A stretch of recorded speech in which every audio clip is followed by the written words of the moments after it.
सायन्सला admission होतं. 10वीला 82% mark होते म्हणून 11वी सायन्सला ॲडमिशन घेतलेलं होतं. पण 12वी सायन्सला लातूरला जायला पासला पैसे नव्हते. 250 रुपये पासला नव्हते. आईनं द्यायला उशीर केला. 15-20 दिवस 12वी सायन्सची कॉलेज चुकलं. आपल्याला माहीत आहे सायन्सचा अभ्यास कसा असतो. आणि मग त्या त्या त्या फ्रस्ट्रेशनमधून, त्या आगतिकतेमधून तिनं गळ्याला फास लावला. तिनं जी सुईसाईड नोट, आत्महत्येपूर्वीची जी चिठ्ठी लिहिलेली ती अजूनही माझ्या मोबाईलमध्ये आहे. त्याच्यात ती काय लिहिते, बाबा मला माफ करा, माझं चुकलंय, मला माहीत आहे, पण पर्याय काय नव्हता. आणि माझी एकच विनंती आहे, 13व्या दिवशी तुम्ही माझं गोड जेवण जे करता ना ते कृपया करू नका. त्यातनं पैसे खर्च होतील, ते पैसे वाचवा आणि माझ्या बहिणीचं लग्न लावण्यासाठी ते पैसे जपून ठेवा. माहीत नाही 69 वर्ष होऊन गेली स्वातंत्र्याला, अशी परिस्थिती आपल्याला सामोरी जावी लागते. दुसरी एक घटना तिथली शेजारची परडी वैजनाथ. त्या ठिकाणी मी एक वेगळ्या कार्यक्रमाला गेलेलो होतो. त्या गावानं एका मुलीला 10वीला 96.5% मार्क मिळाले म्हणून 1 लाख रुपये सगळ्या गावानं जमा करून दिलेले होते. आता ही 96.5% मार्क मिळालेली 10वीतली मुलगी कुठल्या IAS IPS किंवा शिक्षकाच्या किंवा कुठल्या मध्यमवर्गीयाच्या किंवा कुठल्या उद्योगाच्या घरातली नव्हती. तिचे आई वडील हे तिथल्या स्मशानामध्ये झोपडं लावून तिथल्या स्मशानामधल्या चिता पेटवण्याचं काम करायचे. घरात लाईट सुद्धा नव्हती. दिवा कधी कधी विझला की स्मशानात चितेचा जो अग्नी असतो त्या आगीच्या उजेडात अभ्यास करून तिनं 96.5% मार्क मिळवलेले होते.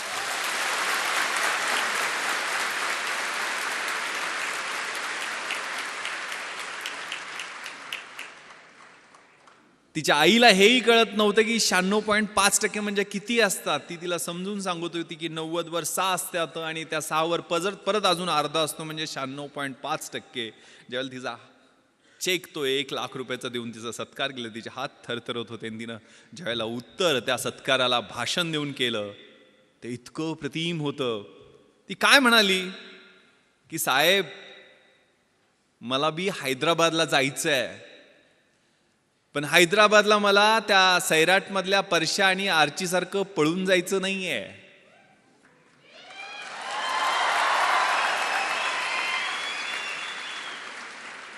मला हैदराबादला सरदार वल्लभभाई पटेल राष्ट्रीय पोलीस अकादमीमध्ये IPS प्रोबेशनर म्हणून तुमच्यासारखं ट्रेनिंग घ्यायला जायचं.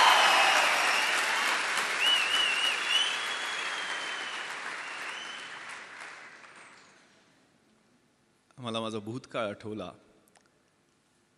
कोल्हापुरातनं एक पत्र्याची पेटी घेऊन STला पैसे जास्त लागायचे म्हणून ट्रकात बसून पुढच्या ठिकाणी पत्र्याच्या पेटीत पुस्तक होती फक्त, दुसरं काहीच नव्हतं. एक जीन्स, एक गोल्या गळ्याचा T-शर्ट आणि 2-3 फाटकी तुटकी कपडे घेऊन गेलेलो. 1993 साली आठवत आहे.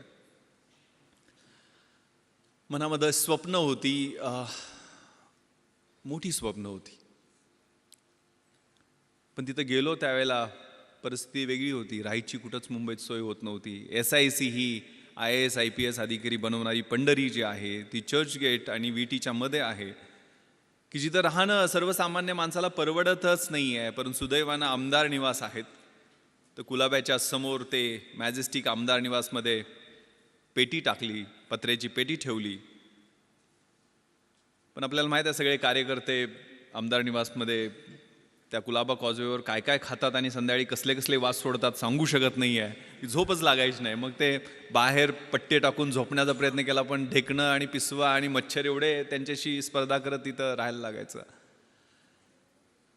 तिथनंच 2 मिनिटाच्या अंतरावर यशोधन, सुनीती, सुरुची IAS IPS अधिकाऱ्यांच्या क्वार्टर्स आहेत. जिथनं लाल दिव्याच्या गाडीतनं झगमगीत सुटाबुटातले अधिकारी उतरायचे, त्यांच्याकडे पाहत लांबून उभा राहून बघायचो. तिथंच सर्वंट क्वार्टर्स त्यांच्या अधिकाऱ्यांच्या सोयीसाठी, त्यांच्या सेवेसाठी जे सर्वंट्स असतात त्यांच्या 10 बाय 10च्या छोटे छोटे सर्वंट क्वार्टर्स आहेत. तिथं मी थोरात साहेबांचं, आदरणीय थोरात साहेबांचं स्वागत करतो आपल्याच कॅम्पसमध्ये.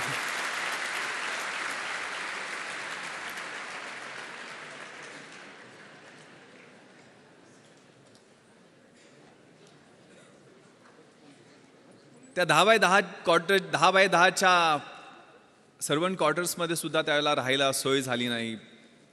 तिथनंच 2 मिनिटाच्या अंतरावरती CCI, बॉम्बे जिमखाना असे बड्या लोकांचे क्लब आहेत की जिथनं तारेच्या कुंपणामधनं आतमध्ये पोरंही बड्या बापांची स्क्वॉश, टेनिस कसे खेळतायत ते वाटकूक बघण्याचा प्रयत्न करायचो, पण वॉचमनच्या शिव्या खायचो.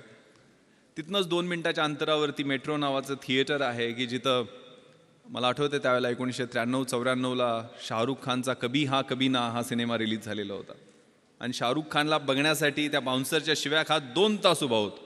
लांबून तो काहीतरी झलक त्याची दिसली, केस वाढलेले आणि आतमध्ये जाताना.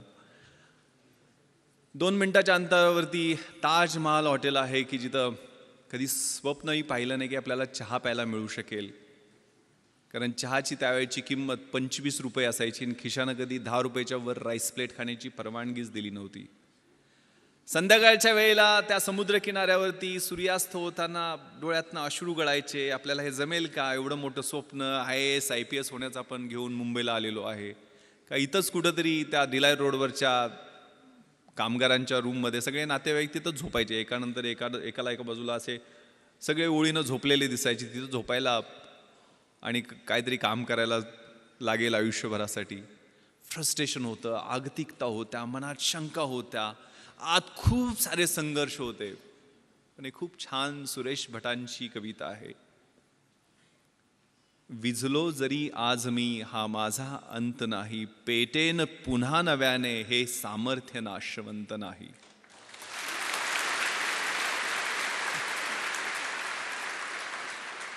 छाटले जरी पंख माझे पुन्हा उडेन मी, अडवू शकेल मजला अजूनशी भिंत नाही. माझी झोपडी जाळण्याचे झालेत कैक कावे, जळेल झोपडी अशी आग ती ज्वलंत नाही. येतील वादळे खेटेल तुफान, तरी वाट चालतो मी, अडथळ्यांना भिवून अडखळणे पावलांना पसंत नाही.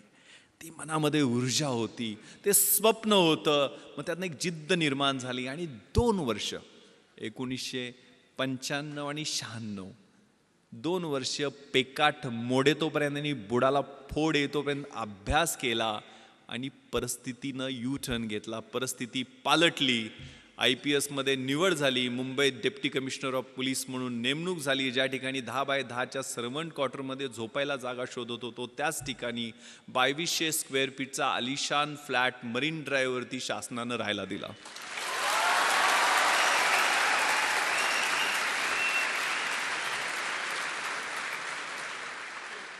ज्या क्लबमध्ये कधी आतमध्ये काय चाललंय हे धडपडून वॉचमनच्या शिव्या खात पाहायचो, त्याच क्लबची मॅनेजमेंटची मंडळी येऊन विनंती करायला लागली की साहेब आमच्या क्लबची ऑनररी मेंबरशिप घ्या. आणि त्याच क्लबमध्ये माझी मुलं मला स्क्वॉश आणि टेनिस खेळताना दिसायला लागली.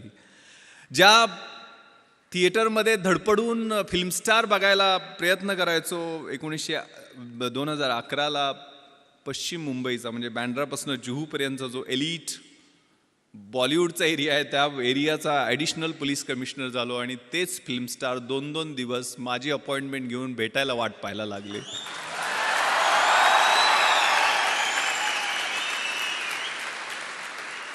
ज्या ताजमध्ये कधी चहा प्यायचंही स्वप्न पाहिलं नाही, त्याच ताजमध्ये 26/11च्या रात्री सगळ्यात जास्त मी आणि माझ्या सहकाऱ्यांची वाट पाहिली गेली. तिथंच अतिरेक्यांची 2 हात केल्यामुळं राष्ट्रपतींचं शौर्य पदक आम्हाला प्रदान करण्यात आलं. मी हे माझं कौतुक करण्यासाठी सांगत नाही आहे. एक फाटक्या चड्डीतनं सुरुवात शाळेत केलेली ती कुठंपर्यंत कशा पद्धतीनं ते मला सैराटमध्ये असं लपून चालायला लागायचं लहानपणी, आठवतंय मला.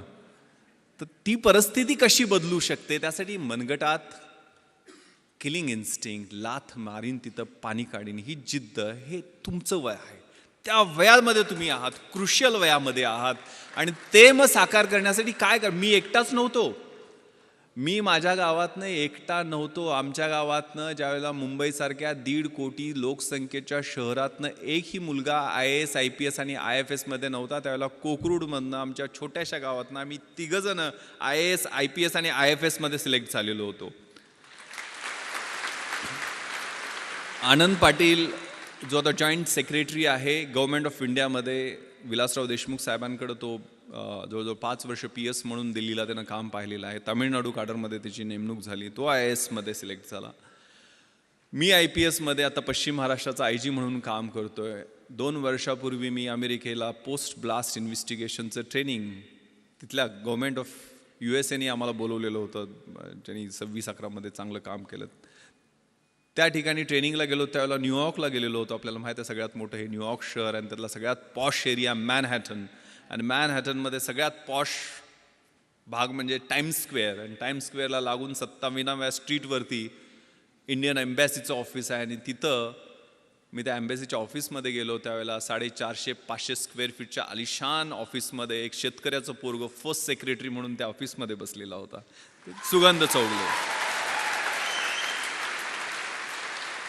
सुगंध चौगले नाव घ्यायला अवघड पडतो म्हणून तो यस राजाराम झालेला आहे. त्यामुळं खेड्यातला हा सुगंध. त्याच्यासाठी काय केलं होतं? दुसरं तिसरं काही केलं नाही.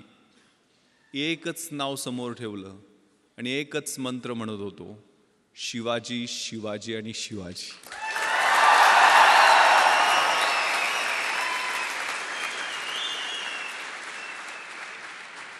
कुठेतरी व्हॉट्सअपवरती मला मेसेज आलेला होता की शिवाजी कुणाला म्हणायचं? जो 65 किलोची तलवार वागवतो त्याचं नाव वेसाजी. जो 2000 सैन्याशी एकटा झुंजतो त्याचं नाव बाजी. जो हात तुटला तरी शत्रूशी लढत राहतो त्याचं नाव तानाजी. जो 8 तासात घोडा दिल्लीवरून पुण्याला घेऊन येतो त्याचं नाव संताजी. जो शत्रूच्या छावणीत घुसतो आणि शत्रूच्या छावणीचा कळस कापून आणतो त्याचं नाव धनाजी. जो ढाण्या वाघाला एकटा सामोरे जातो आणि त्याला उभा फाडतो त्याचं नाव संभाजी. आणि या सगळ्यांना एकत्र घेऊन स्वराज्याचं नंदनवनाचं तोरण बांधतो त्याचं नाव शिवाजी.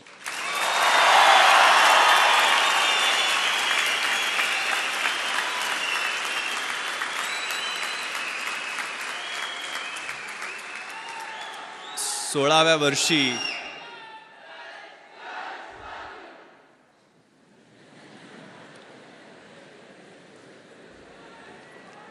नुसत्या आरोळ्या नाही द्यायच्या, नुसत्या घोषणा नाही द्यायच्या.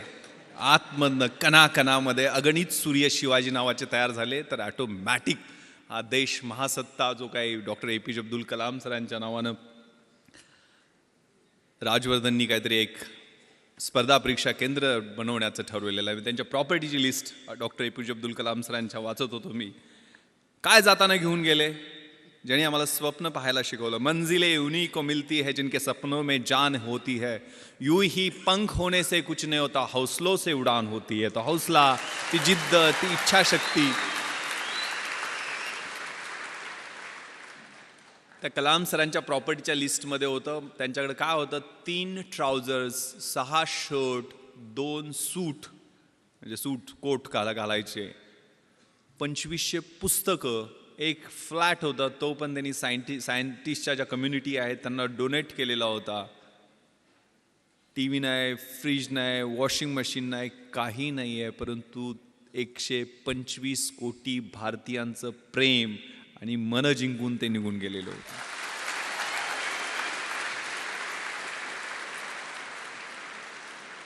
त्यामुळे हा मंत्र शिवाजी, शिवाजी, शिवाजी का मी सांगतोय? कारण त्यांनी प्लॅन जो केला. What is planning? सगळं मॅनेजमेंट, सगळं काही शिकायचं असेल तर छत्रपती शिवरायांच्या चरित्रातनं शिकायला पाहिजे. What is planning? Deciding in advance what to do, when to do, how to do, who is suppose to do it. कसं करायचं, काय करायचं, केव्हा करायचं, त्याचं नियोजन कशा पद्धतीनं करायचं, याला प्लॅनिंग म्हणतात. आणि प्लॅनिंगसाठी आपल्या समोरचं चॅलेंज कोणतं आहे, आपल्या समोरचं आव्हान कोणतं आहे, आपला ॲडव्हर्सरी कोण आहे, आपला शत्रू कोण आहे, परीक्षा समोर धरा. परीक्षेला समोर धरलं आणि एक सून झू नावाचा चिनी युद्धशास्त्रज्ञ आहे, त्यानं खूप छान विश्लेषण, आर्ट ऑफ वॉर नावाचा 511 बिफोर क्राइस्ट त्यांनी ग्रंथ लिहिलेला आहे. त्याच्यात त्यांनी विश्लेषण केलेलं आहे. If you know your self, युद्धशास्त्रातलं हे तत्व आहे जे आपल्या आयुष्यामध्ये तेवढंच लागू पडतं. If you know yourself and if you know your enemy, you need not worry about the result of 100 battles.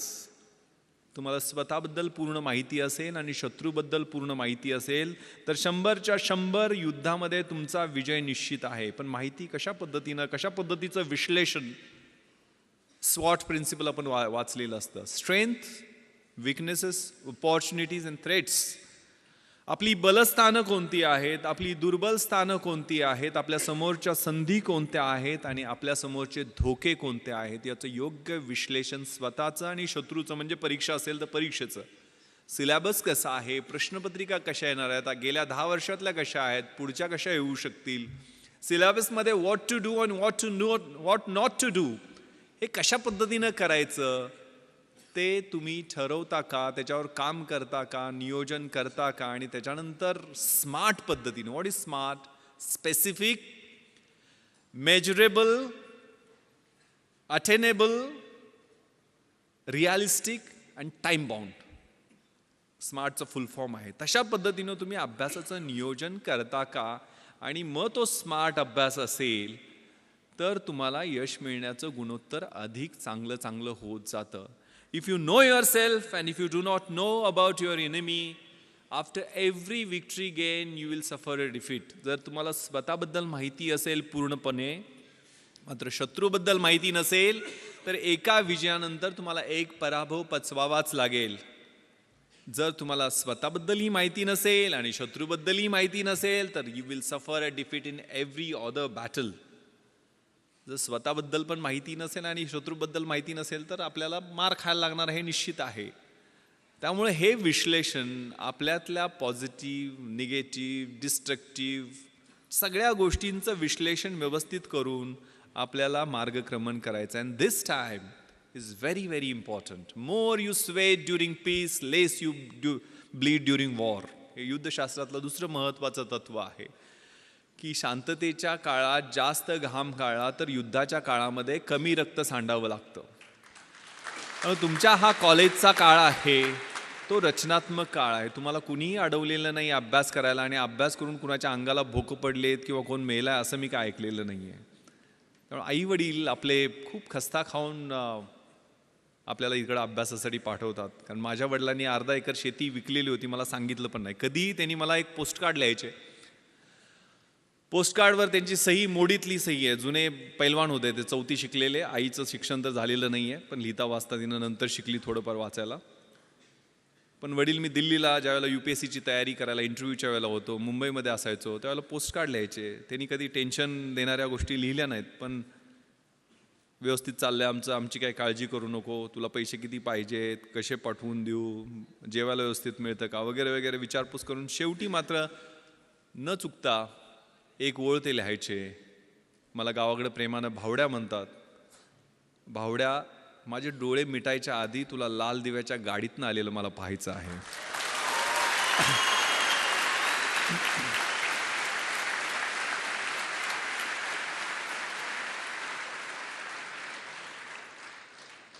मग आग लागायची.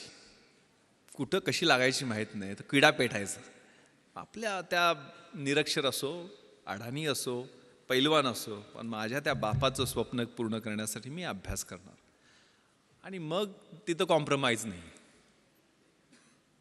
त्यामुळे प्लॅन केला तो. मग आनंद, मी, सुगंध एकत्र बसून आम्ही कॉलेजला असताना प्लॅन केला. तर तिघंजण एका खेड्यातली 1800 लोकवस्तीच्या गावातनी 3 पोरं प्लॅन करू शकतात. तर तुम्हाला तिथं इतकं चांगलं इन्फ्रास्ट्रक्चर आहे, पुस्तक आहे, मार्गदर्शक आहेत, सगळ्या गोष्टी उपलब्ध आहेत. एवढ्या सगळ्या गोष्टी असताना घोड्याला फक्त पाण्यापर्यंत आपण घेऊन जाऊ शकतो. त्याला पाणी प्यायचं की नाही हे आपण ठरवायचं आहे. त्यामुळे आपण सगळेजण निर्णय घ्यायचा आहे त्याच्या बाबतीत. त्यावेळेला तो प्लॅन केला. यश अपयश मिळत राहतं, असतं, त्रास होतो, पेन्स होतात, फ्रस्ट्रेशन येतं. जे मी तुम्हाला सांगितलं, मी मरीन ड्राईव्हवरती फिरायचो. पहिल्यांदा इंटरव्ह्यूतनं नापास झालो त्यावेळेला अजून फ्रस्ट्रेशनमध्ये गेलेलो होतो. 21व्या वर्षी मुलाखतीतनं परत आलेलो होतो. पण दुसऱ्याच वर्षी 3 पोस्टवर सिलेक्ट झालो. एक पण नाही आहे.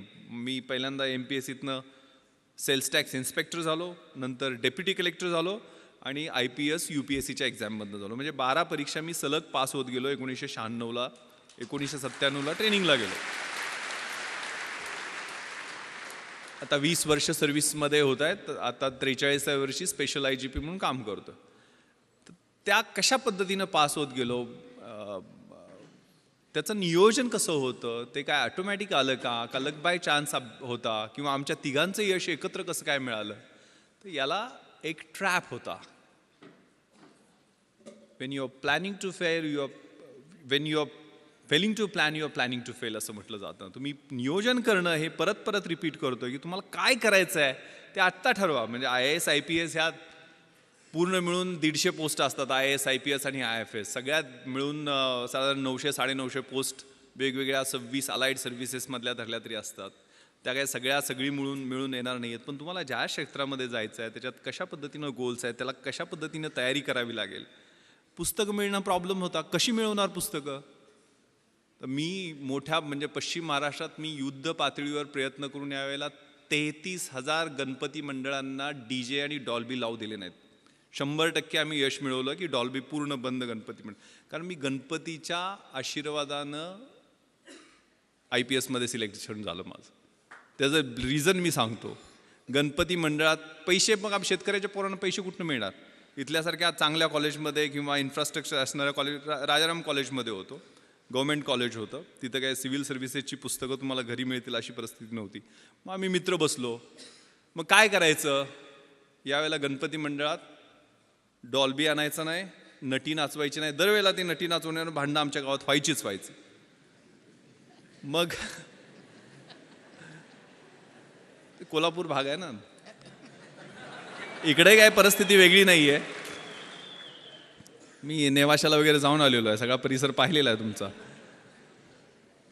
सो एक गावे गणपती करण्याचा आम्ही निर्णय घेतला. आणि माहीत आहे पोलिसांना किती टेन्शन असते. इथे इन्स्पेक्टर ओमासे बसलेले आहेत. म्हणजे मी गणपती स्तोत्र पण त्यानंतर रोज म्हणायला लागलो. प्रणम्य शिरसा देवम गौरीपुत्रम विनायकम भक्ता वासम स्मरणित्यम आयु कामार्थ सिद्धये विद्यार्थी लभते विद्या धनार्थी लभते धनम पुत्रार्थी लभते पुत्र मोक्षार्थी लभते गतिम.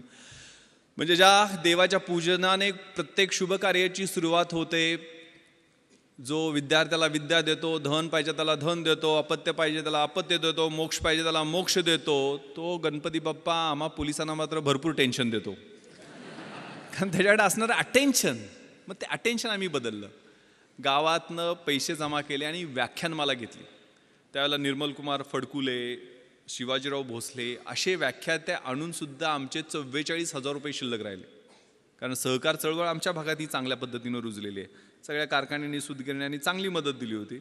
7 का 8 हजार रुपये खर्च आले. 44,000 रुपये. मग करायचं काय याचं?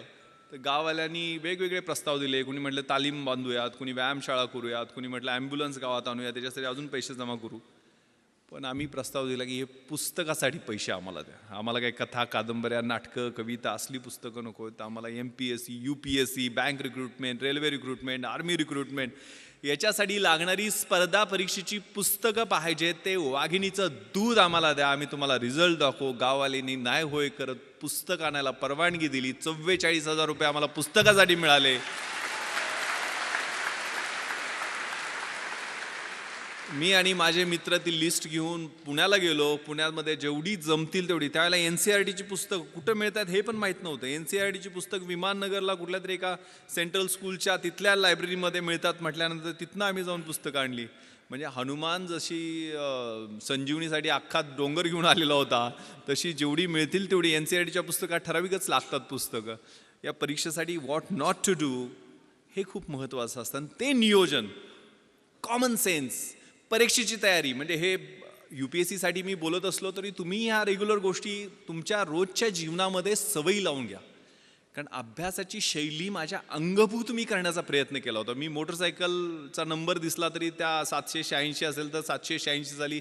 जगाच्या इतिहासात काय झालं, महाराष्ट्राच्या इतिहासात काय झालं, भारताच्या इतिहासात काय झालं ते आठवायचा प्रयत्न करायचो. डायरी प्रत्येक पानावर माझ्या छोटी डायरी होती त्या ठोकळ्यात. कारण मी इतिहासच माझा ऑप्शनल सब्जेक्ट होता. मी कुठलेही म्हणजे CSR एक माझ्याकडे असायचं नेहमी, जे नेहमी जाताना कुठेही वाचायचो. मी अगदी ॲन्युअल ट्रेनिंग कॅम्पला रुकडीला गेलेलो होतो कोल्हापूरच्या जवळ. 5 महाराष्ट्र बटालियन NCCC सर्टिफिकेट मी केलेलं आहे. शेवटच्या वर्षी ज्यावेळेला कॅम्प होता त्यावेळेला CSR घेऊन गेलेलो होतो. आणि तिथं मग वक्तृत्व स्पर्धा जाहीर झाल्या, इलोकेशन कॉम्पिटिशन. मग त्याच्यात मी पार्टिसिपेशन केलं. इंग्लिश आणि हिंदीच, NCC असल्यामुळे 2च ऑप्शन होते. हिंदी काय जमायचं नाही. इंग्लिश पाठांतर खूप चांगलं होतं पण अर्थ काय कळायचं नाही. एक CSRचा मॅगझिन होतं माझ्याकडे, त्यात नॅशनल इंटिग्रेशनचा निबंध होता. इकडेही विषय नॅशनल इंटिग्रेशन, पण तो निबंध देशात पहिला आलेल्या मुलाचा होता आणि तो निबंध मी काहीही कळत नसताना जसाच्या तसा पाठ केला आणि मी पहिला नंबर काढला. मला म्हणजे अजूनही मला तो निबंध आठवतोय नॅशनल इंटिग्रेशनवरती जो होता. The strength of the nation lies not in its loud claims and mouth watering directive principles of the state policy but in the spirit of service and that of the complete dedication of one's both body and soul to the cause of unity and integrity of the nation. आता महत्त्वाचं सांगतो, मी deputy collector उपजिल्हाधिकारी म्हणून जे selection झालं त्यावेळेला मला फक्त इंग्रजीमध्ये 100पैकी 92 मार्क मिळाले होते म्हणून झालेलं होतं. हे 92 मी मराठी माध्यमाचा माझं ॲव्हरेज इंग्लिश होतं, पण माझं ग्रामर आणि रायटिंगमधलं इंग्लिश बोलताना मी UPSCची मुलाखतसुद्धा मी मराठीतून दिलेली आहे. पण तिथं मी काय केलं, मी पेपर फोडला नव्हता. 92 मार्क मला कसे पडले, कारण त्यावेळेला 40 मार्काला एसे असतो. आता मी कुठला निबंध पाठ केला होता, नॅशनल इंटिग्रेशनचा, आणि इथं मला निबंध कुठला आलेला होता, if I wear a prime minister, मी पंतप्रधान झालो तर. आता मी कसे बदल केले त्यातले, म्हणजे मी मगाशी आता भाषणात सांगितलं नॅशनल इंटिग्रेशनमध्ये कसं होतं, the strength of the nation lies not in its loud claims and mouth watching directive principles of the state policy. इकडे कसं गेलं, the strength of the nation lies not in prime ministers loud claims and he is mouth watering. पुढे असं होतं, however with every salute and cheers to our grand and mighty past we cannot but admit that our present is afflicting, sometimes it is horrifying, sometimes frustrating. इकडे कसं गेले, however with every salute and cheers to our grand and mighty past of Jawaharlal Nehru, Indira Gandhi, our present, त्यावेळेला इंदर कुमार गुजराल आणि ते चंद्रशेखर सरकार पडणं वगैरे सुरू होतं, ते सगळं इट इज अफ्लिक्टिंग, समटाईम्स हॉरिफाईंग. असे व्यवस्थितपणे फिलिंग द ब्लँक्स केले आणि व्यवस्थितपणे पेपर तो लिहिला आणि 92 मार्क मिळाले आणि मी डेप्युटी कलेक्टर होऊ शकलो. हा प्रयोग माझ्या मित्रानं केला आणि त्याला 37 मार्क फक्त पडले. त्यामुळं हा प्रत्येकाचा इंडिव्हिज्युअल अप्रोच असतो, प्रत्येकाच्या अभ्यासाची शैली ही वेगळी असते. माझी दुसरं कारण, मी डेप्युटी कलेक्टर होण्याचं माझा समाजशास्त्र विषय मी घेतलेला होता. कधी घेतला, ज्यावेळेला MPSC प्रिलिम्सचा रिझल्ट लागला आणि मी पास झालो आहे आणि 1.5 महिन्यांनी MPSCची मुख्य परीक्षा आहे हे माहीत झाल्यानंतर मी समाजशास्त्र विषय घेतला. कारण मराठी लिटरेचर माझा दुसरा ऑप्शनल सब्जेक्ट UPSCच्या अभ्यासासाठी, IAS IPSच्या तयारीसाठी मराठी साहित्य होता. पण MPSCमध्ये मराठी साहित्याचा चांगला स्कोअर होत नाही आहे, त्यामुळे मला माझ्या मित्रांनी सांगितलं की तो विषय घेऊ नको. मग मी समाजशास्त्र विषय घेतला. समाजशास्त्राचं सोशॉलॉजीचं स्पेलिंग सोडून मला काहीही माहीत नव्हतं. मी बाजारात गेलो, सगळ्यात छोटं पुस्तक असेल ते निवडलं आणि ते 175 पानाचं पुस्तक घेऊन आलो. आणि माझा एक मित्र संजय देशमुख, जो MPhil इन सोशॉलॉजी झालेला होता, त्याला म्हटलं मला जरा मार्गदर्शन कर रे, माझं 7 दिवस मी देऊ शकतो या विषयाला, मला समाजशास्त्र विषयात चांगले मार्क्स पाडायचे आहेत. तोही मेन्सला होता. तो 3 ठोकळे त्यानं मोठे मोठे काढले आणि जवळजवळ 350-400 डेफिनेशन्स इंग्लिशमध्ये त्याला पाठ होत्या. आणि असं टेन्शन दिलं की म्हटलं आता आपण गळ्यात दगड बांधलेला आहे आणि उडी मारलेली आहे आणि 100% बुडणार. मात्र ते 7 दिवस त्या पुस्तकाबरोबर मी अभ्यास केला, म्हणजे रोमॅन्स केला, लिटरली कॉन्सेप्ट समजून घेतले.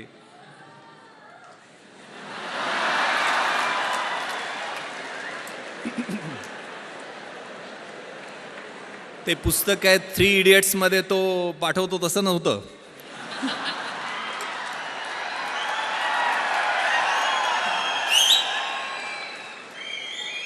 आणि तुम्हाला विश्वास बसणार नाही, माझं मार्कशीट तुम्हाला मी दाखवेल.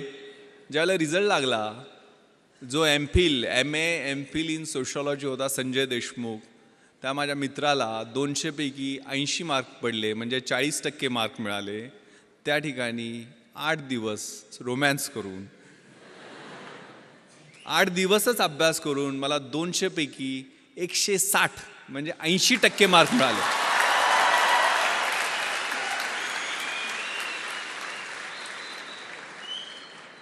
अगेन मी पेपर फोडला नव्हता, किंवा पेपर फोडून सुद्धा समाजशास्त्रात विश्लेषणा पद्धतीनं मार्क मिळत नाहीत.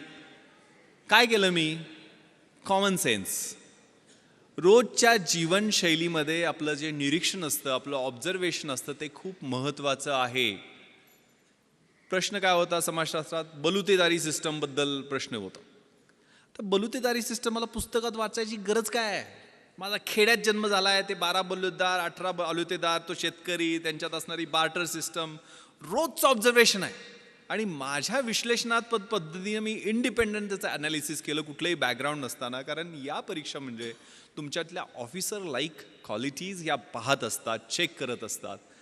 त्यामुळं या बल्युटरी सिस्टममध्ये परफेक्ट मी विश्लेषण करून त्याचं उत्तर लिहिलं. दुसरा प्रश्न होता काय? सेक्युलरिझम, धर्मनिरपेक्षतावाद. धर्मनिरपेक्षतावाद मला सोशॉलॉजीच्या अँगलनं माहीत नव्हता, पण मला सेक्युलरिझम हे इतिहासाच्या अँगलनं खूप चांगलं माहीत होतं. कारण युरोपमध्ये 30 इयर्स वॉर झाला, त्या ट्रिटी ऑफ ट्रॉस्की झाली, त्यातनं सेक्युलर म्हणजे प्रोटेस्टंट अँड कॅथलिक्समध्ये वॉर झालं, आणि त्यातनं ह्या कॉन्सेप्टचा उदय झालेला आहे. त्यामुळे त्याचं रिलेव्हन्स आपल्या देशाच्या दृष्टीने कितपत आहे, टॉलरन्स आणि सेक्युलरिझमचं कम्पॅरिझन, हे इतकं चांगल्या पद्धतीने मी जगाच्या इतिहासाच्या अनुषंगानं लिहिलं की इतरांपेक्षा वेगळं उत्तर झालं. Winners don't do different things, they do the things differently, असं काहीतरी म्हणतात. आणि मला एवढे मार्क मिळाले. त्यामुळं आपला जो ध्यास आहे, म्हणजे ज्ञानाचा ध्यास, अभ्यासाचा ध्यास, हे खूप छान संस्कृत सुभाषित मला माझ्या शिक्षकांनी, 7वीला माझं संस्कृत होतं, मी शाळेला गेलो त्यावेळेला, विद्वत्वांच नृपत्वांच नैवम तुल्य कदाचन स्वदेशे पूज्यते राजा विद्वान सर्वत्र पूज्यते. विद्वत्तेची आणि राजसत्तेची ही तुलना कधीही होऊ शकत नाही आहे. कारण राजाची त्याच्या स्वतःच्या राज्यामध्ये पूजा होत असते, परंतु विद्वानाची पूजा ही पूर्ण जगामध्ये होत असते. त्यामुळे अभ्यासाचा ध्यास ठेवायचा आहे. मी IPSमध्ये सिलेक्शन झालं त्यावेळेला माझं क्वालिफिकेशन होतं BA इतिहास, शिवाजी विद्यापीठ कोल्हापूर, मराठी माध्यम. पण मी त्यानंतर IPS झाल्यानंतर तिथं ट्रेनिंगला असताना हैदराबादला masters in police management Osmania युनिव्हर्सिटीमधनं he masters degree घेतली. परत आल्यानंतर मी MA एक्सटर्नल मुंबई विद्यापीठातनं माझं हिस्ट्रीमध्ये कंप्लीट केलं. त्यानंतर मी लातूरला आणि नांदेडला SP असताना तिथनं मी LLB माझं कंप्लीट केलं. आणि गेल्या वर्षी मी मराठवाडा विद्यापीठातनं बाबासाहेब आंबेडकर मराठवाडा विद्यापीठामधून LLMचं फर्स्ट इयर तिथं फर्स्ट येऊन कंप्लीट केलं. आता सेकंड इयरला मला ॲडमिशन घेता आली नाही आहे, कारण 1 वर्षात माझी ट्रान्सफर झाली. शिकत राहायचं, गोल सेट करायचे, स्वतःतली जी काही फिजिकल, मेंटल आणि आतली इंटलेक्च्युअल कपॅसिटी आहे ते वाढवत राहणं. माझ्या आयुष्यात मी 150 गोल सेट केलेले आहेत. मी आज म्हणजे माननीय थोरात साहेबांनी एवढा आग्रह केला, मी अँटीबायोटिक्सवर आहे. कारण मी माझ्या मुलीनं मला सांगितलं की तुम्ही सगळं, तिला पाहण्याची हौस आहे. म्हणजे ती म्हटली की मला ते जगातल्या गोष्टी दाखवणं, मला पार्लमेंट दाखवा, मला प्रेसिडेंट हाऊस जिथं doctor APJ Abdul Kalam sir बसायचे त्या हाऊसमध्ये घेऊन चला. म्हणून मी दिल्लीला तिला सगळ्या गोष्टी, सगळे फोर्ट तिला दाखवले, जोधपूरला घेऊन गेलो, जैसलमेरला घेऊन गेलो, बॉर्डर दाखवली, माझं बॅचमेट तिथं BSFमध्ये IG असल्यामुळं. आणि म्हणजे तिला मी सर APJ अब्दुल कलाम सरांना भेटायला गेलो त्यावेळेला तिला ऑटोग्राफ देताना तिने विचारलं, येस व्हॉट्स युअर नेम बेटा? ती म्हटली Janhvi. Okay Janhvi, do you want to become IPS officer like your father? तर ती म्हणाली, no no sir, I want to become doctor APJ Abdul Kalam.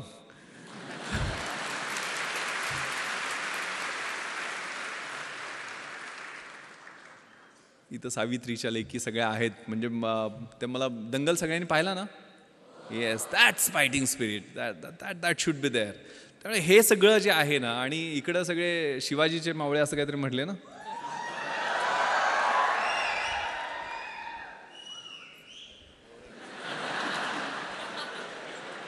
पहिल्यांदा कळालं शिवाजीचे मावळे शिट्ट्या पण घालत होते.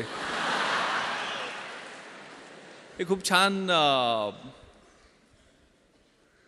सुभाषित अगेन मला आठवतं, शिक्षकांनी शिकवलेलं. यौवनम धनसंपत्ती प्रभुत्वम विवेकिता एकैकपम अनर्थाय किमु यत्र चतुष्टयम. याचा अर्थ असा आहे, यौवन म्हणजे तारुण्य, धनसंपत्ती म्हणजे पैसे, धनसत्ता, प्रभुत्व म्हणजे सत्ता, आणि अविवेक, यातली एक एक गोष्ट तुमची वाट लावायला पुरेशी असते. आणि या सगळ्या 4 गोष्टी एकत्र आल्या तर तुमची कशी वाट लागेल याचा विचार करा. त्यामुळे कधीही जमिनीवरचे पाय आपले हालू द्यायचे नाही आहेत. परिस्थितीची जाणीव असली पाहिजे आणि मग अभ्यास करायचा. अभ्यास असा करायचा, the heights of great main reached and kept wear not attain by sudden flight, but while there कंपॅनियन्स wear slab they were toiling affords in the night.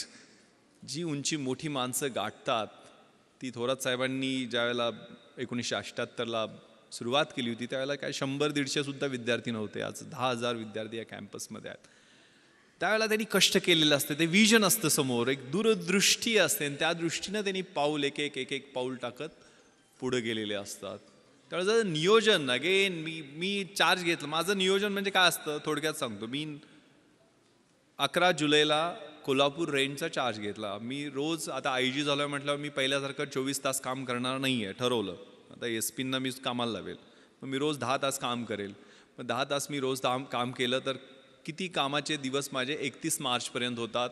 790 correct दिवस होतात. 790 दिवस माझे इन्स्पेक्शन 5 जिल्ह्यात माझ्याकडे आहेत तर 10 दिवस 10 तास प्रत्येकी असे 5 जिल्ह्यांची इन्स्पेक्शन केल्यानंतर किती दिवस होतात. मी रोज 2 तास नागरिकांना भेटण्यासाठी देईल तर ते किती तास होतात. मी 2 तास टपाल माझं रोजचं टपाल काढेल त्याच्यासाठी किती दिवस होतात. मी माझ्या अधिकाऱ्यांच्या मीटिंग्ज रिव्ह्यूसाठी गेल ते 2-2 तास मी असे स्लॉट्स बनवले. तसे अभ्यासाचे सुद्धा मी ज्यावेळेला UPSCची तयारी करत होतो 4 तासाचा सकाळचा स्लॉट पहाटेचा, मी 3 वाजता उठायची सवय होती. अशी सवय इतरांनी पण प्रयत्न केला आणि नापास झालेत. अगेन मी सांगतो तुम्हाला ज्यावेळेला योग्य वाटते त्यावेळेला उठा आणि अभ्यासाचे 3 स्लॉट, सकाळचा 4 तासाचा, दुपारचा 4 तासाचा आणि संध्याकाळचा 4 तासाचा. मग दुपारच्या वेळेला मला झोप यायची तर मी त्यावेळेला मला जे कठीण विषय वाटतात ते मी त्यावेळेला घेणार नाही आहे. सकाळच्या फ्रेश स्लॉटमध्ये मी ते घेईल. ज्यावेळेला मला सोपे वाटतात ते मी दुपारच्या स्लॉटमध्ये घेईल. अभ्यासात सुद्धा 1 तास वरचा ग्राफ वाढत जातो, नंतर 2 तास स्टेबल राहतो आणि तिसऱ्या वेळेला खाली येतो. तर सायंटिफिकली मी अभ्यासाचं नियोजन तशा पद्धतीनं करेल. मी जास्तीत जास्त लिहील. माझी उत्तरं इतरांपेक्षा कशी वेगळी राहतील, कारण 5 उत्तरं 60-60 मार्कांची UPSCच्या 300 मार्कांच्या प्रश्नासाठी लिहावी लागतात. एक एसेचा पेपर असतो तो 3 तास बसून एकाच विषयावर 200 मार्कांचा एसे लिहावा लागतो. मग 3 तास एका विषयावर लिहायला किती आपल्याला अभ्यास असला पाहिजे किंवा किती ज्ञान असलं पाहिजे किंवा किती पद्धतीचं आपलं जजमेंट असलं पाहिजे, त्याचा लॉजिकल फ्लो कसा असला पाहिजे याची तयारी. कारण 2000 मार्कांची ती परीक्षा म्हणजे आतून बाहेरून किस काढते. तुमच्यातलं काही राहत नाही आहे. त्यातल्या सगळ्या गोष्टी 2 ऑप्शनल सब्जेक्ट्स, आता पॅटर्न कंप्लीट बदललेला आहे. त्यामुळे माझ्या वेळेच्या 2 ऑप्शनल सब्जेक्ट्स, 2 जनरल स्टडीजचे 300 मार्कांचे पेपर्स, एक एसेचा 200 मार्कांचा पेपर आणि मुलाखत शेवटी. असं व्यवस्थित फ्लो म्हणजे प्रिलिमिनरी एक्झामिनेशनमध्ये 5-6 लाख मुलं बसतात. त्यात 900 सगळे असतात. मग ते पहिल्या टप्प्यातनं निघून 50,000 येतात. मग 50,000 मुलांची साधारण मेन एक्झामिनेशन ही 2000 मार्कांची, आता 1750 मार्काची होते ती मेन एक्झामिनेशन. त्यातनं मग 300 मार्कांचा इंटरव्ह्यू, आता तो 250 मार्कांचा 275 मार्कांचा आहे. तो 3 टप्प्यातनं मग मेन एक्झामिनेशनमध्ये साधारण 2000 मुलं निघतात आणि म्हणजे पोस्ट असतील त्याच्या 2.5% टाइम्स. तर त्यातनं मग 750-800 फायनल लिस्टमध्ये येतात. त्यातले टॉपचे एक 70-80 IAS होतात. नंतरचे IPS किंवा IFS मध्ये प्रिफर करतात आपल्या प्रेफरन्सप्रमाणे, बॉडी पॅरामीटर्सप्रमाणे. नंतर IRS, रेल्वे सर्व्हिसेस, असे वेगवेगळे प्रेफरन्स. त्याचा प्लॅन, मग त्यातले काडरमध्ये नेमणूक होणं हे अजून सोन्याहून पिवळं. तर ह्या सगळ्या गोष्टी, त्याचं नियोजन त्या कॉलेजच्या असताना त्यावेळेला सुरुवात केलेली होती. ती आपल्याला ज्या क्षेत्रामध्ये जायचं आहे त्याची पूर्ण माहिती करून घेणं आणि त्याच्याप्रमाणे नियोजन करणं. आज तर नेटवर तुम्हाला A to Z सगळ्या गोष्टी उपलब्ध आहेत. मात्र आपली मुलं, मी आता एक सर्वे वाचत होतो, जगातला सर्वे येतो, 20,000 तास आजकाल 16 वर्षापर्यंत मुलं नेटवरती आहेत सर.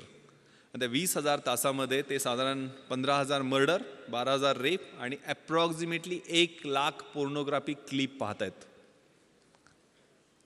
आणि याच्यामुळं ऑटोमॅटिक वेपन्सचा वापर, ड्रग्सचा वापर, एड्स, चाकूसुऱ्यांचा वापर शाळांमध्ये वाढलेला आहे. तर आपण कशा पद्धतीनं त्या व्हॉट्सअप किंवा सोशल मीडियावरती कुठल्या संगतीमध्ये आहे. कारण मी 3 रेव पार्ट्यावरती रेड केलेले आहेत. मी पुण्याची इकडं तुम्हाला माहीत असेल, पण मुंबईमध्ये ओकूड हॉटेलमध्ये क्रिकेटचे IPL प्लेयर्स वगैरे पकडले होते म्हणून खूप गदारोळ झालेला होता मुंबईमध्ये. खूप मला मोठ्या लिडिंग न्यूजपेपरनी 5 प्रश्न विचारले, मोठमोठी आर्टिकल्स लिहायच्या नाईट लाईफवर तू हल्ला करणारा कोण वगैरे वगैरे.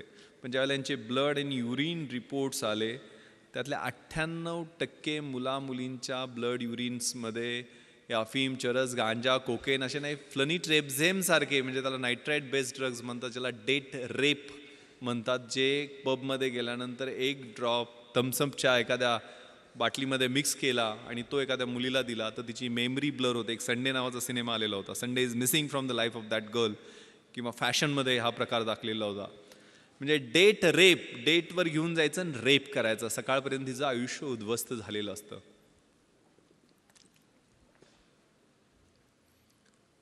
त्यामुळं आपली जागरूकता, आपण कशा पद्धतीनं कुठल्या नेटवर कशा साईट्सवरती आहोत, कारण हे सगळं कम्युनिकेशन फेसबुकवरती झालेलं होतं, izratrans.com वेबसाईटवरती झालेलं होतं.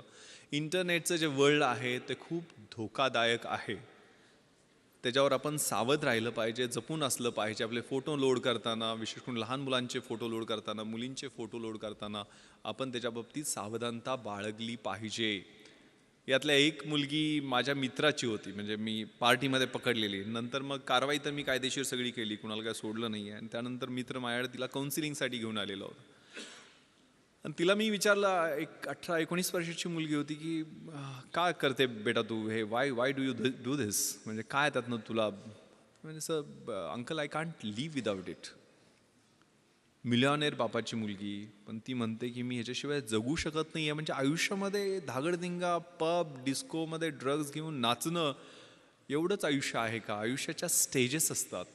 आयुष्य आपलं 20मधलं कसं आहे, 30मधलं कसं आहे, 40मधलं कसं आहे, 70 झाल्यानंतर आपल्याला एक समाधानाची सुरकुती ज्यावेळेला चेहऱ्यावरती कुणाची सेवा करून मिळेल ते कसं राहील, सगळ्याचा विचार करण्याची आवश्यकता आहे. आणि सगळ्यात धोका जो जगभरामध्ये आहे तो नार्को टेररिझमचा आहे. म्हणजे टेररिझमसाठी नार्कोटिक्समधनं मिळालेले पैसे, म्हणजे गोल्डन क्रिसेंट आणि गोल्डन ट्रँगल हे तुम्ही कुठेतरी वाचलं असेल. म्हणजे पाकिस्तान, अफगाणिस्तान हा जो बेल्ट आहे तो गोल्डन क्रिसेंटचा, आणि थायलंड, म्यानमार, लाओस हा जो बेल्ट आहे तो गोल्डन ट्रँगलचा. यातनं जो ट्रेड ड्रग्सचा होतो तो $1000 बिलियन आहे. म्हणजे जगातल्या आयर्न अँड स्टीलच्या इंडस्ट्रीच्या टर्नओव्हरपेक्षा जास्त आहे. आणि त्याचे टार्गेट आहेत तुम्ही मुलं. मग आजकाल जे ट्रान्स फेस्टिवल, सनबर्न फेस्टिवल आणि सगळ्या गोष्टी ज्या होत असतात त्यातनं सावध राहिलं पाहिजे आपण. कारण त्या म्युझिक, कारण मी डॉल्बी सिस्टम का बंद केली, ते राक्षस उभा राहतात, त्यातनं सुद्धा आवाज जे निर्माण होतात ते 120-130 डेसिबलचे जे आवाज आहेत ते सर्वसामान्य माणूस कानानं ऐकू शकत नाही. त्याला एक तर दारू ढोसावी लागते किंवा ड्रग्ज घ्यावे लागते. ड्रग्ज घेतल्यानंतर ते कलर्स असतात, फ्लोरोसंट कलर्स, त्याला आपण टच करू शकतो. ते म्युझिक आपल्या कानामध्ये पिअर्स होताना आपल्याला जाणवत असतं. आणि स्पष्ट शब्दात सांगायचं तर शरीरासंबंधातला जो आनंद असतो तो काही तासासाठी त्या काही ड्रग्सच्या माध्यमातून मिळतो. पण त्यावेळेला तुमचं पूर्ण ब्रेन खोकला होतो, सिझलर होतो. त्याला सिझलर ड्रग असं म्हणतात. ॲम्फिटिमाइनचे डेरिव्हेटिव्ह आहेत, MDMA वगैरे, किंवा एक्स्टसीचे जे प्रकार आहेत, त्यातनं तुमची स्प्लिट पर्सनॅलिटी होते, सिझोफ्रेनिया ज्याला म्हणतो आपण. हे धोकादायक आहे. कारण मी 150 एकदा मी सगळे चेन स्नॅचर्स बोलवले होते मुंबईमध्ये ॲडिशनल कमिशनर असताना. का गुन्हे करतात? आणि त्यातले 90% मुलं ही ड्रग्सच्या आहारी गेलेली होती. मग एकदा त्या सर्व सेंट्रल नर्वस सिस्टमचा ताबा घेतला अशा एखाद्या व्यसनाने, म्हणजे आणि त्या वयात, ह्या ठराविक वयात, कारण 16व्या-17व्या वर्षीच हे सगळे संसर्ग होतात. म्हणजे झालं तर छत्रपती शिवाजींसारखं महान आणि मोठं तेजस्वी कार्य 16व्या वर्षीच त्यांनी सुरुवात केली होती. शंभू महादेवाच्या साक्षीनं स्वराज्याचं तोरण बांधलं होतं, त्याच वयात केलेलं होतं. आणि वाट लागायला सुद्धा आयुष्याची तेच वय असतं. चांगला संसर्ग असेल तर चांगला संसर्ग त्याच वयामध्ये होतो, आणि वाईट सवयी लागल्या तर त्या निघत नाही, ते त्याच वयामध्ये होतात. पण तुमच्या आयुष्याचं सोनं करायचं आहे की माती करायची आहे? कारण हे वयच असं आहे की त्यावेळेला चकाकणारी गोष्ट, प्रत्येक गोष्ट ही सोन्यासारखी वाटत असते. ती कदाचित अणुकुचीदार काच असू शकते. ती काच कधी लागेल, त्याची कधी जखम होईल, ती जखम कधी चिघळेल, आणि तिचं कधी गँग्रीन होईल, आणि कधी आयुष्य उद्ध्वस्त होईल हे कळत नाही आहे. Trust your self. तुम्हाला काय करायचं आहे हे पहिल्यांदा जाणून घ्या. हे खूप छान प्रार्थना आहे परमेश्वराची. God Grant me the serenity to accept the things which I cannot change, courage to change the things which I can, and wisdom to know the difference. परमेश्वरा, ज्या गोष्टी मी बदलू शकतो ते बदलण्याचं मला धैर्य दे, ज्या बदलू शकत नाही आहे ते स्वीकारण्याचं मला सामर्थ्य दे, आणि ज्या बदलू शकतो आणि ज्या बदलू शकत नाही आहे त्या दोन्हीमधला फरक ओळखण्याचं शहाणपण दे. ते शहाणपण खूप महत्त्वाचं आहे. शेवटचा प्रश्न मला लेफ्टनंट जनरल सुरेंद्रनाथनी विचारलेला होता की विश्वास इस दुनिया में तुम क्यों आए हो. माझं मराठी माध्यम होतं, पण हिंदी, मराठी, इंग्लिश जसं जमेल तसं. कारण आयुष्यामध्ये 5 गोष्टी महत्त्वाच्या आहेत. स्वतःवर विश्वास ठेवणं, नकारात्मक गोष्टीपासनं किंवा नकारात्मक माणसापासनं स्वतःला दूर ठेवणं, don't afraid to get fail, नापास अपयशी होण्याला न घाबरणं, स्वतःची झाकलेली मूठ 1.25 लाखाची ती सोडून देणं आणि इन्फिरियरिटी कॉम्प्लेक्स फेकून देणं, वर्क लाईक हेल, म्हणजे ज्यावेळेला पेन व्हायला लागते ना, ज्यावेळेला वेदना व्हायला लागते. ते मोहम्मद अलीचं कुठेतरी वाक्य मी वाचलेलं होतं की तू किती पुशअप्स काढतोस. म्हणजे मी पुशअप्स मोजतच नाही, ज्यावेळेला माझ्या वेदना सुरू होतात त्यावेळेला मी मोजायला सुरुवात करतो. त्यावेळेला pains. The winning horse doesn't know why it runs, it runs due to beats and pains. Life is a race, God is your rider, and if you are getting beats and pains, then it's for sure that you are going to win the race. शर्यतीत जो घोडा पळतो ना,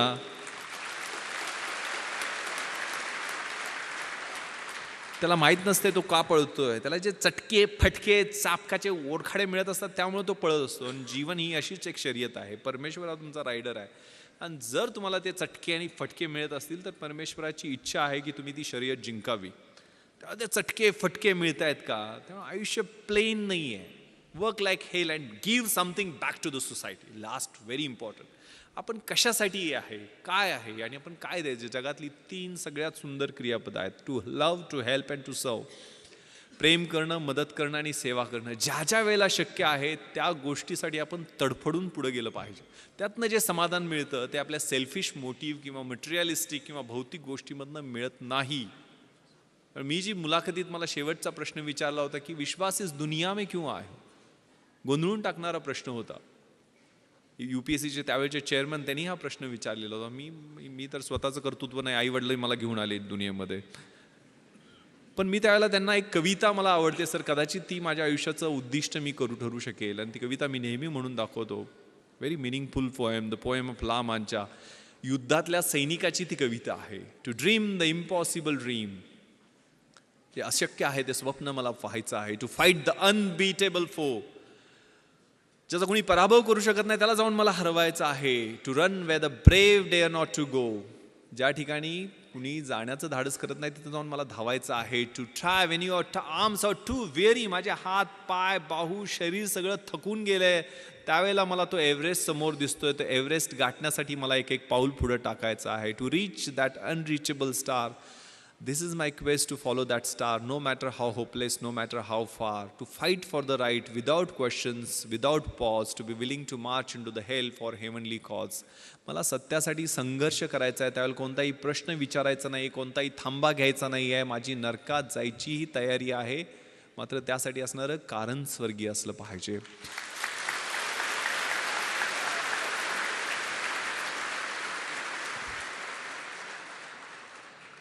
that cause. त्या कवितेतल्या पुढच्या ओळी आहेत. I will be true to that glorious quest, my heart will lie peaceful and काम when I am late to my rest, and the world will be better for this, that one man स्कॉन and covered with scar steel strove with his last ounce of courage to reach that unreachable star.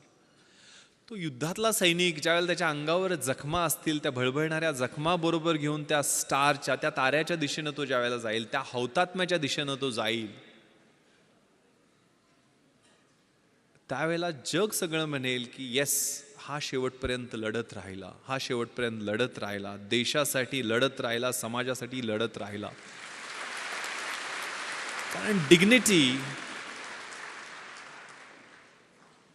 Death with dignity खूप महत्त्वाची आहे. आपला आयुष्याचा शेवट कसा होतो हा खूप महत्त्वाचा आहे. कारण आता उदाहरण देताना सुरुवातीला परिचय करून देताना 26/11 सांगितलं गेलं. 26/11च्या अगोदरची परिस्थिती, दरम्यानचे ते 60 तास आणि त्यानंतरचे 1.5 वर्ष मी मुंबईला बदलताना पाहिले, आणि माझ्या आतमधनं जे बदल होत होते ते मी पाहिलेले आहेत.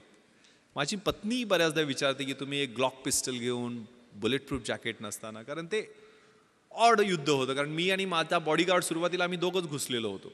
9:40 अतिरेकी 2 मुख्य दरवाजातनं आणि 2 नॉर्थ कोट गेटमधनं घुसले आणि 9:51 11व्या मिनिटाला मी आणि माझा बॉडीगार्ड अमित खेतले, ज्याला 3 गोळ्या लागल्या, दोघंजण आम्ही पाठीमागच्या स्विमिंग पूलच्या गेटमधनं आत घुसलो. 11व्या मिनिटाला मी घुसलो.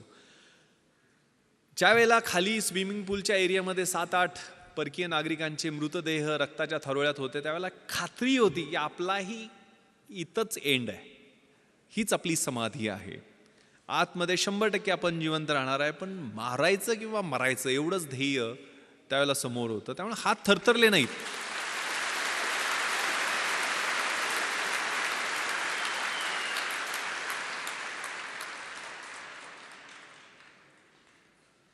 एक खूप छान शेर कुठेतरी ऐकलेला होता की दुनिया में मिल जाएंगे आशिक कही,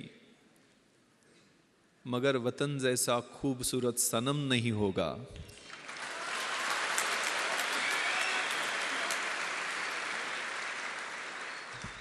नोटों में लिपटकर सोने में समेटकर मरे हैं कई, मगर तिरंगे जैसा खूबसूरत कफन नहीं होगा.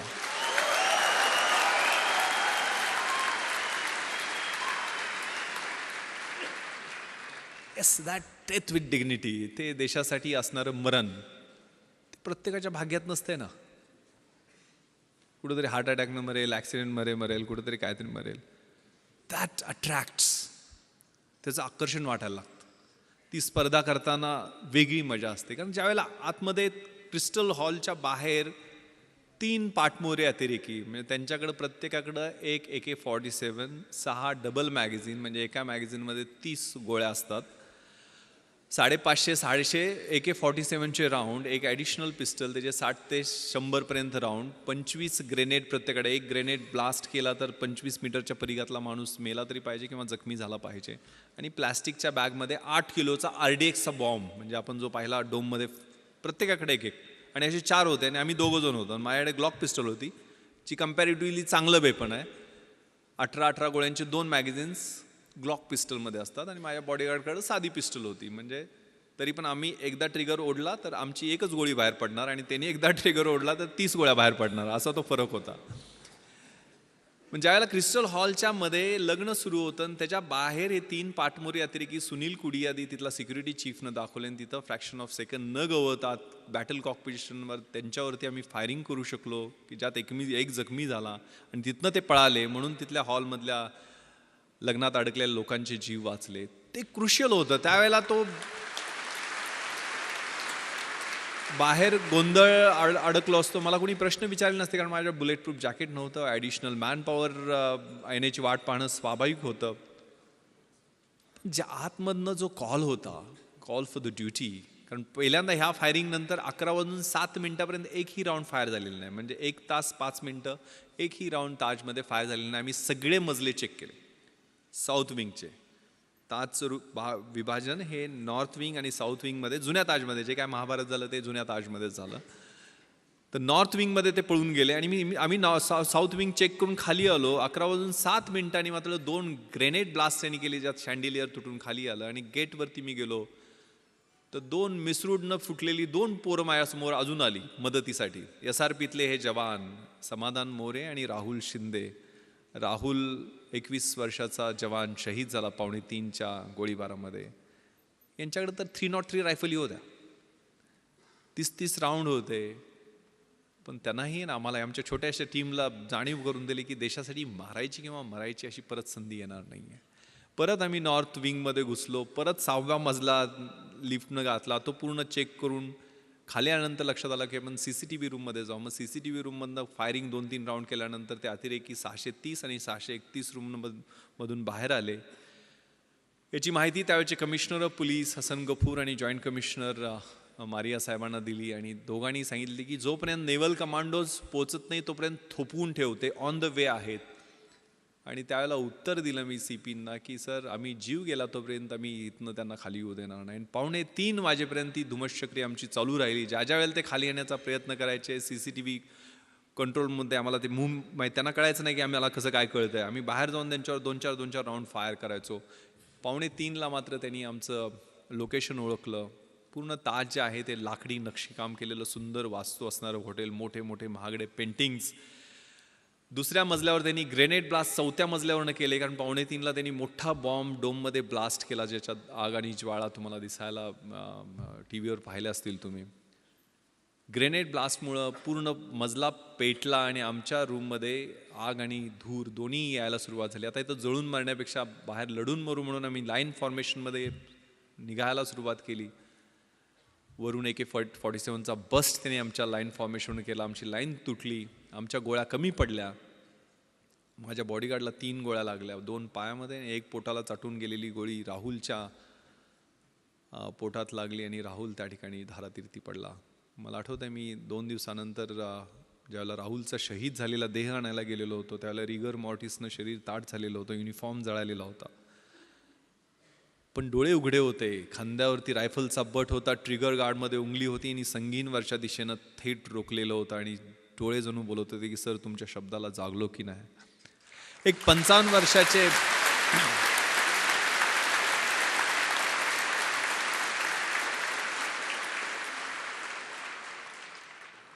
एक 55 वर्षाचे अंमलदार तुकाराम ओंबाळे त्यांचं नाव, 5 गोळ्या पोटामध्ये घेतात काय AK-47च्या. एक लाठी घेऊन तो माणूस चढाई करून जातो कसाबवरती. 5 गोळ्या पोटात घेतल्या तरी पकड ढिली होत नाही आणि एक अतिरेकी जिवंत पकडला जातो. दिस इज मिरॅकल. न इज्जत दे, न अजमत दे, न सूरत दे, न सीरत दे, मेरे वतन के वास्ते अरब, मुझे मरने की सिर्फ हिम्मत दे. ही हिम्मत खूप महत्वाची आहे. उद्दिष्ट ठेवायचं आहे, स्वप्न ठेवायचं आहे आणि मार्गक्रमण करायचं आहे. निराश व्हायचं नाही आहे. सपोर्ट करायला तुम्हाला एवढी मोठी सिस्टम या ठिकाणी आहे. हे खूप छान कविता कुसुमाग्रजांची आहे. ओळखलत का सर मला पावसात आला कोणी, कपडे होते करदमलेले केसावरती पाणी, क्षणभर बसला नंतर हसला बोलला वरती पाहुणी, गंगामाई पाहुणी आली गेली घरट्यात राहुनी, माहेर वाशिन पोरीसारखी 4 भिंतीत नाचली, मोकळ्या हाती जाईल कशी, बायको मात्र वाचली, भिंत खचली, चूल विजली, होते नव्हते नेले, आठवणीला डोळ्यामध्ये पाणी मात्र ठेवले, कारभारणीला घेऊन सरसंगी आता लढतो आहे, चिखलगाळ काढतो आहे, पडकी भिंत बांधतो आहे, खिशाकडे हात जाताच हसत हसत उठला, पैसे नकोत सर मला जरा एकटेपणा वाटला, मोडून पडला संसार तरी मोडला नाही कणा, पाठीवरती हात ठेवून नुसतं लढ म्हणा. That fighting spirit.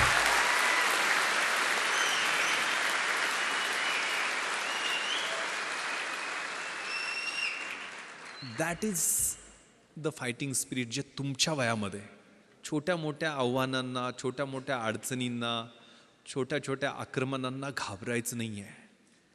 विपत्तीमध्ये मी भयभीत होणार नाही आहे हे मला माहीत आहे, मात्र त्याच्यासाठी माझ्याकडं लढण्याचं बळ दे, एवढंच देवाकडं मागायचं. That spirit that is very very important आणि ते मला वाटतंय लढण्यासाठी उद्युक्त करतं. ते त्याच वयामध्ये हालात के कदमों पर सिकंदर नहीं गिरता, टूटा कोई तारा तो जमी पर नहीं गिरता, गिरते हैं शौक से दरिया समंदर में लेकिन किसी दरिया में समंदर नहीं गिरता. ते तारे तुम्ही आहात, ते सिकंदर तुम्ही आहात, ते समंदर तुम्ही आहात. ती इन्स्टिंक्ट या वयामध्ये असते. आयुष्य डेफिनेशन बदलण्यासाठी आहे. Roger Bannister, Gandhiji, Mandela, Edison, name the person, Mother Teresa, या सगळ्यांनी डेफिनेशन्स बदलल्या. आपल्याला आयुष्य त्यांच्या एवढंच मिळणार आहे, 70-80 वर्ष काय असेल ते. आपण कशाचे डेफिनेशन्स बदलणार आहे? मी काय बदल घडणार, मी परिवर्तन कसं करणार, आणि मला जो बदल अपेक्षित आहे तो माझ्यापासून मी सुरुवात करणार आहे का, हा विचार करण्याची आवश्यकता. आणि घाबरायचं नाही आहे, भ्यायचं नाही आहे, कशालाही भ्यायचं नाही आहे. खूप छान अब्राहम लिंकनचं पत्र आहे की जगात